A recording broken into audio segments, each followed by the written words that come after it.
Boa tarde, irmãos. Paz seja convosco.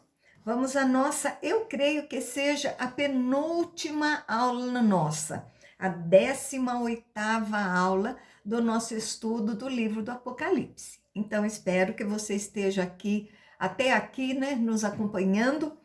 Temos falado aí na última aula, né, sobre Satanás ser solto, né, para fazer alguns estragos a mais. Então, estamos no capítulo 20, né? Falta só mais um capítulo para terminarmos esse estudo. Então, Apocalipse 20, versículo 10. Você curta, compartilhe, comente, né? Deixa aí o seu ok de que você está gostando muito desse estudo. Nós vamos estar preparando outros estudos, né? Logo após o Apocalipse.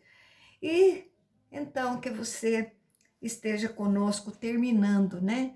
Para a glória de Deus, todo esse estudo. Então, abra aí, Apocalipse 20, versículo 10.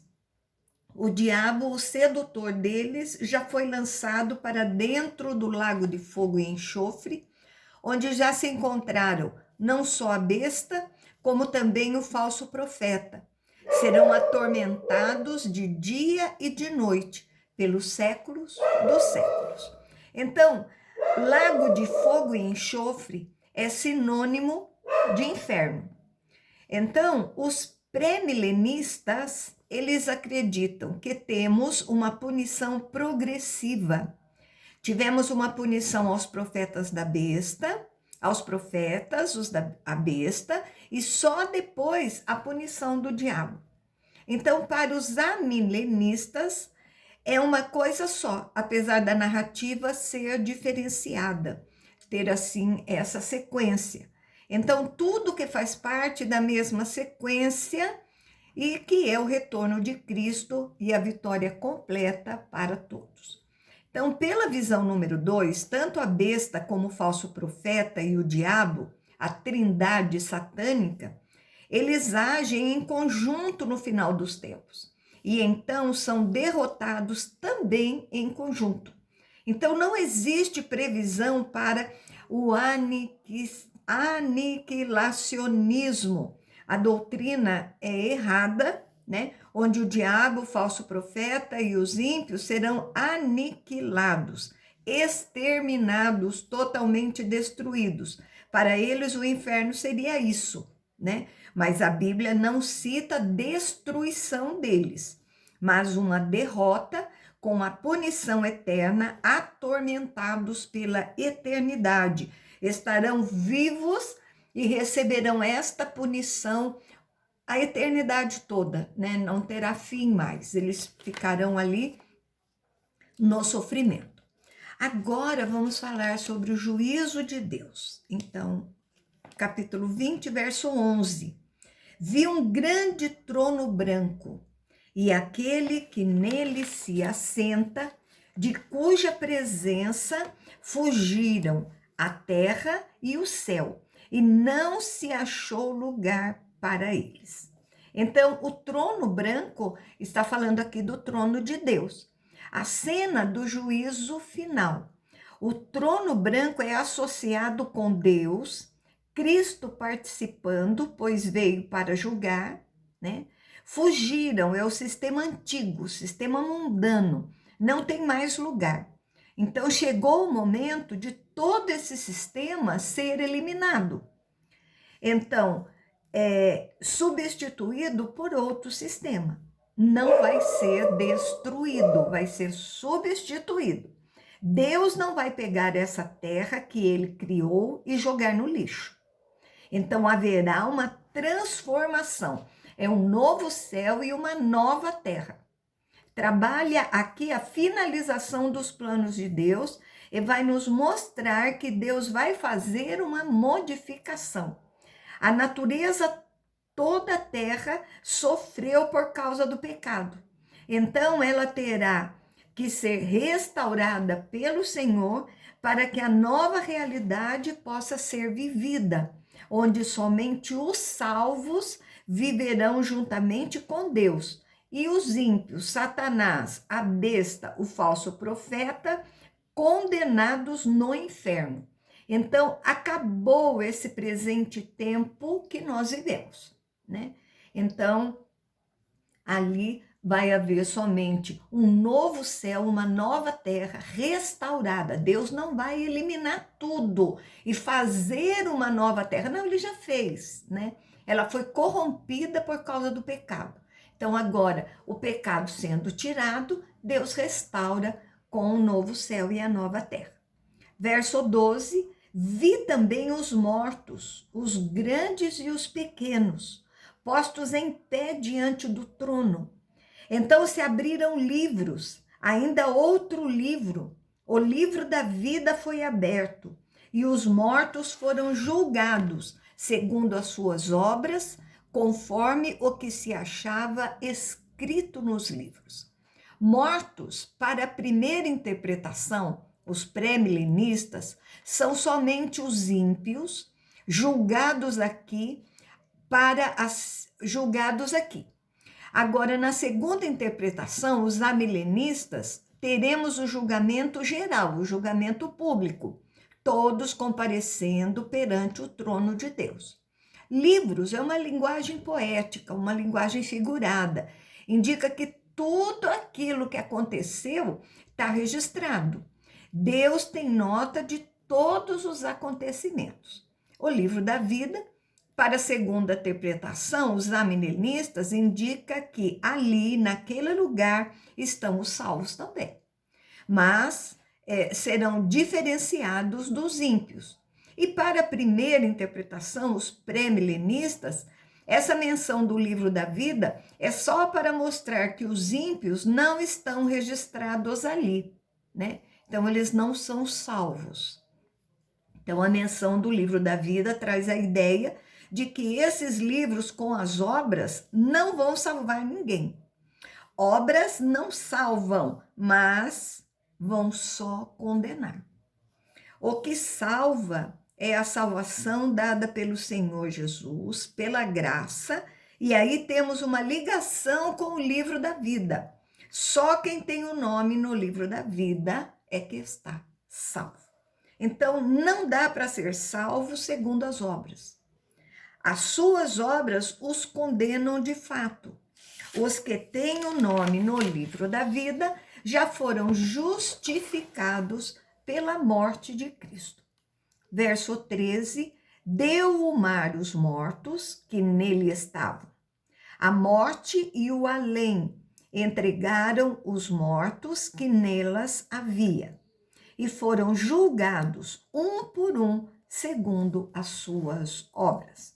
Então, deu os mortos o mar e o além. Então, não importa como as pessoas morreram. Então, e nem onde. A ideia geral é que todos os mortos vão ser apresentados para juízo naquele dia. 1 Tessalonicenses 4,13 diz assim: não quero, porém, irmãos, que sejais ignorantes acerca dos que já dormem, para que não vos entristeçais como os demais que não têm esperança. Então, a ideia clara, onde os corpos são ressuscitados e unidos aos seus espíritos. Então, nós temos um comparecimento para o julgamento. A diferença é que a primeira interpretação, o pré-milenista, que serão só os ímpios. E a segunda interpretação, os amilenistas, são ímpios, justos, todos juntos, né? E Deus vai fazer a separação no julgamento. O fato é que o quadro final, onde Deus vai de forma plena separar os justos dos ímpios, e que os ímpios, e para os ímpios, a condenação, e para os salvos viverem para sempre com o Senhor no novo céu e na nova terra. Sabemos que os que já foram julgados segundo as suas obras, eles foram condenados. Então, porque pelas obras ninguém é salvo, mas pela fé, os justificados por Cristo que têm as suas obras perdoadas. Verso 14: então a morte e o inferno foram lançados para dentro do lago de fogo. Esta é a segunda morte. o lago de fogo. Então aqui o julgamento é encerrado sem detalhes. O julgamento está feito, então morte e inferno são usados no sentido pessoal, ou seja, temos aqui como se fosse uma pessoa sendo lançada no inferno. Então, uma linguagem figurada. A ideia é que a morte é um estado de quem não está vivo, e o inferno tem a ideia de sepultura, túmulo. Para a vida eterna, plena, entre a ação, não pode ter mais morte. Com todas as suas coisas acrescentadas, precisam ser destruídas. Por isso, a morte e a sepultura são lançados num lago de fogo. Então, não terá mais morte, né? É o último inimigo a ser vencido, é a morte. O lago de fogo simboliza o inferno. A punição final é o inferno, mas com aí a compreensão, né? São diferentes, né, interpretações aí, mas esta é a referência do que vem na sequência. Lá agora, no versículo 15, nós vamos ver corretamente. Verso 15, e se alguém não foi achado inscrito no livro da vida, esse foi lançado para dentro do lago de fogo. Então, essa é a segunda morte. Quem não for achado no livro da vida. Os ímpios morrem uma vez fisicamente e depois morre a segunda vez, que é a segunda morte. Então, aqui não é aniquilação, mas é punição. Então, eles são lançados no lago de fogo, que é o inferno, é a punição eterna, pelos séculos dos séculos. Isto com relação aos ímpios. E nesse intervalo, temos uma união de espírito com o corpo transformado, para que a pessoa possa viver a realidade da eternidade. No caso dos ímpios, uma realidade de punição. Os salvos, a vida eterna, né? Um lugar lindo onde nós lá estaremos. No caso dos salvos, morrem uma vez só fisicamente e não tem a segunda morte, a morte espiritual, né? Porque está escrito no livro da vida. Terão depois da primeira morte a vida eterna. Então, é só isso que vai acontecer. Morreu sem Jesus, vai ser lançado no inferno eternamente. Morreu com Jesus, pela fé, foi salvo, vai para a vida eterna. Da mesma forma como os ímpios, quando Jesus volta, existe uma união de espírito e corpo transformado dos salvos, mas para a vida eterna, né? Fatos bem claros aqui, bem esclarecidos. Esse capítulo 20 vem sendo discutido pelos teólogos até hoje. Então é difícil, tem várias visões. Você vai defender uma ou outra, mas não fique aí desesperado para você entender tudo. Então, como eu sempre tenho falado, fortaleça as verdades fundamentais, estude os fatos, sim. Imagine a primeira igreja, quantas dúvidas tiveram. E isso faz parte da revelação bíblica, que tem um aspecto progressivo, ou seja, quando os fatos vão acontecendo, vão ficando cada vez mais claros as revelações. Então vamos ficar tranquilos só na esperança.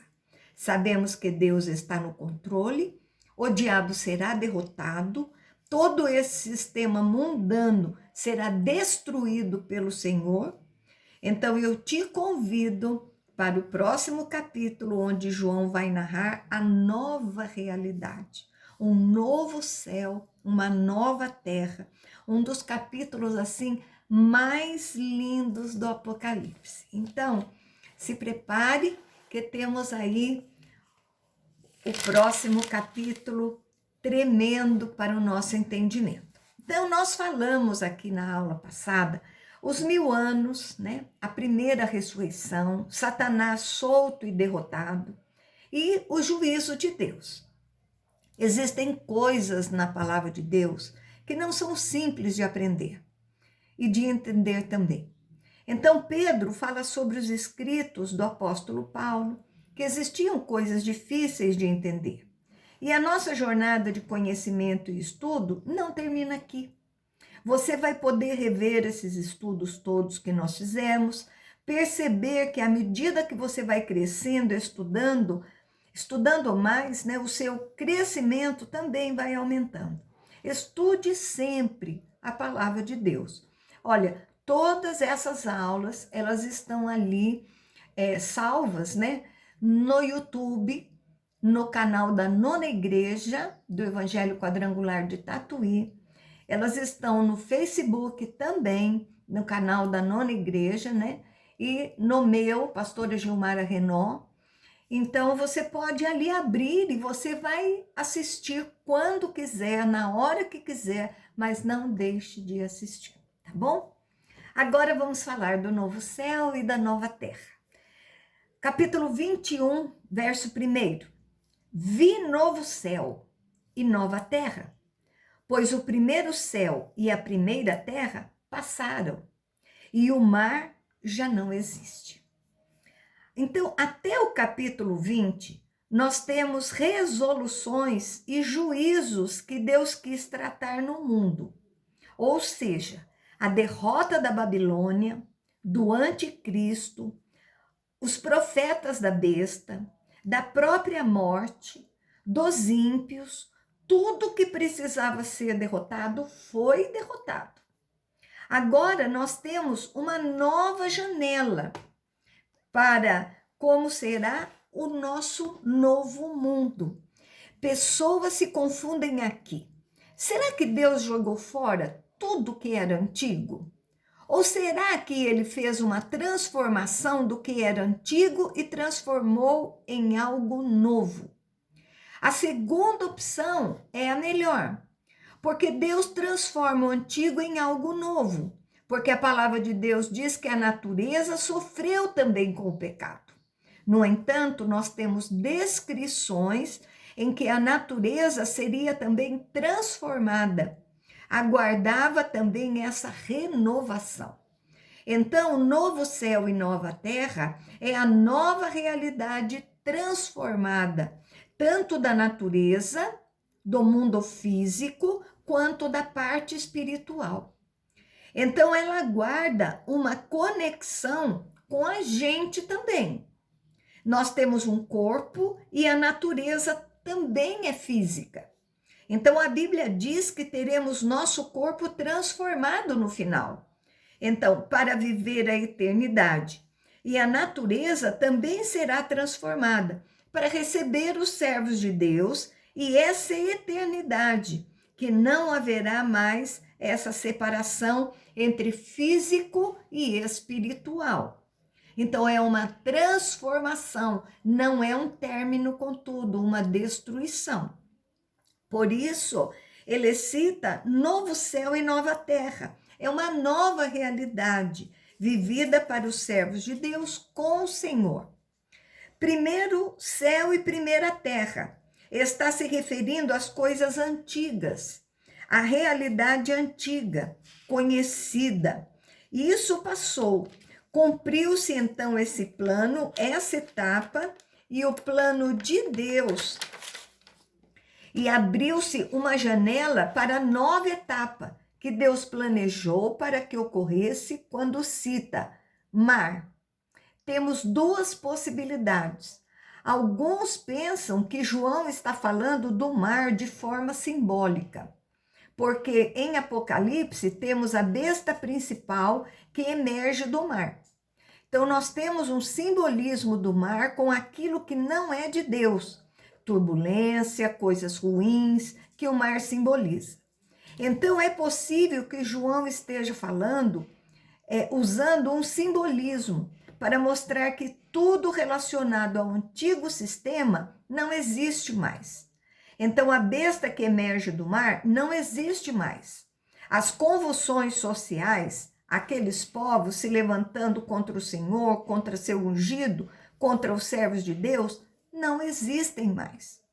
Então, um segundo pensamento é o apontamento de realidade física que foram transformadas no novo céu e na nova terra. Pode ser uma combinação dessas duas possibilidades, né? A primeira interpretação é a melhor, né? Porque o mar é lindo e maior que temos, né? Verso 2: e vi também a cidade santa, a nova Jerusalém, que descia do céu da parte de Deus, ataviada como noiva, adornada para seu esposo. Então, se tem novo céu e nova terra, tem uma nova cidade, uma única cidade. Essa nova Jerusalém descia do céu, que traz a ideia de algo vindo de Deus. Não temos mais nada do sistema mundano. Nós temos aqui um contraste de Jerusalém, a cidade santa, pura, e temos a Babilônia, que simbolizava toda a impureza, maldade, pecado, mancha, tudo que era de ruim. Então, a Babilônia, nós já vimos, ela não existe mais, ela foi totalmente destruída.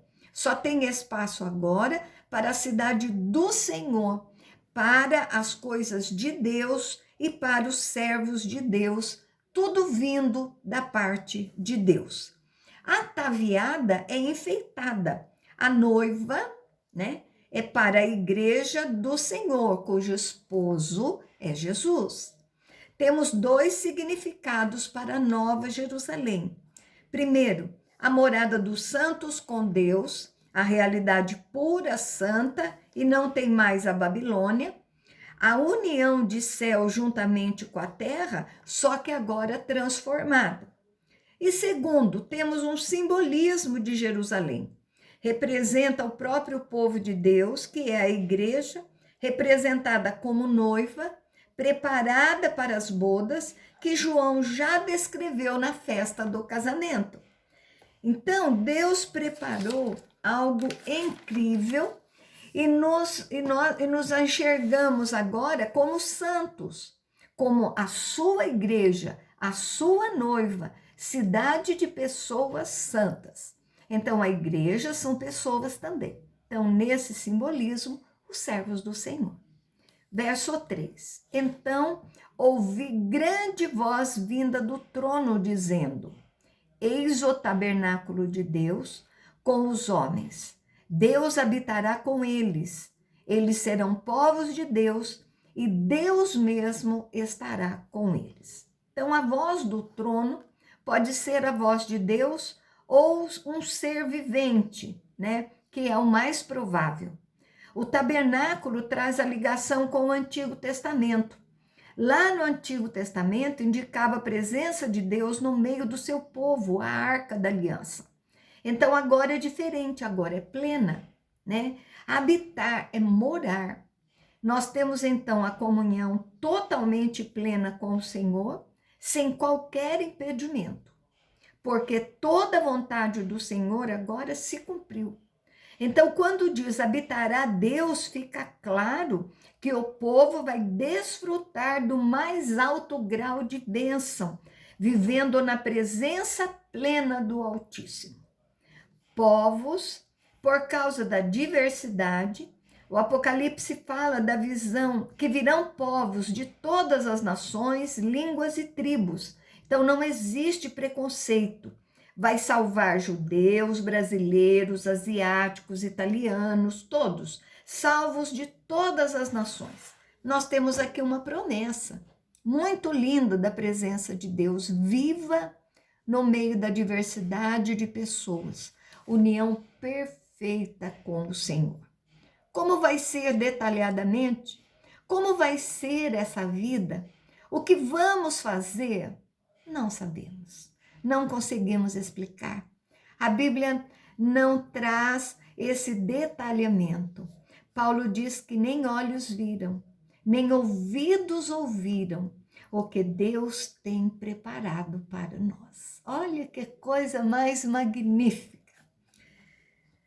Verso 4: e lhes enxugará dos olhos toda lágrima, e a morte já não existirá. Já não haverá luto, nem pranto, nem dor, porque as primeiras coisas passaram. Então temos alguns detalhes, uma transição acontecendo, né? Saímos do sistema antigo, houve todo o juízo, somos salvos. Então o processo se finaliza no novo céu e na nova terra. Toda lágrima é enxugada. Ele veio do sistema antigo, todo esse velho sistema é eliminado. Tudo relacionado à dor não fará mais parte desse novo sistema. A morte foi destruída, não existirá mais. Foi o último inimigo a ser vencido. Não estará presente no novo céu e na nova terra. Os nossos corpos transformados não será mais atingido pela morte. É uma realidade perfeita agora. As primeiras coisas é a realidade passada, antiga, que já estava debaixo do pecado. Tudo isso foi superado. A comunhão íntima com Deus nesse novo céu e na nova terra só tem vida e alegria. No céu não vai ter hospital, funerária, cemitério, é a esperança. Tudo que temos aqui que leva para dor, choro, morte, não tem mais no céu. Novas realidades nos esperam. Amém? Nós vamos parar aqui. Na próxima aula, com certeza, nós estaremos terminando, porque nós temos aqui para falar somente mais 2 versículos e que não dá tempo mais, porque nós só temos 30 minutos para fazer a gravação. Amém? Que você tenha gostado, né? E tenha aí um final de tarde, um final de dia muito bom, na presença de Jesus, no seu trabalho, na sua escola, onde você estiver. Amém? Fique com Deus e até a próxima aula, se assim Deus permitir. Um grande beijo aí no seu coração.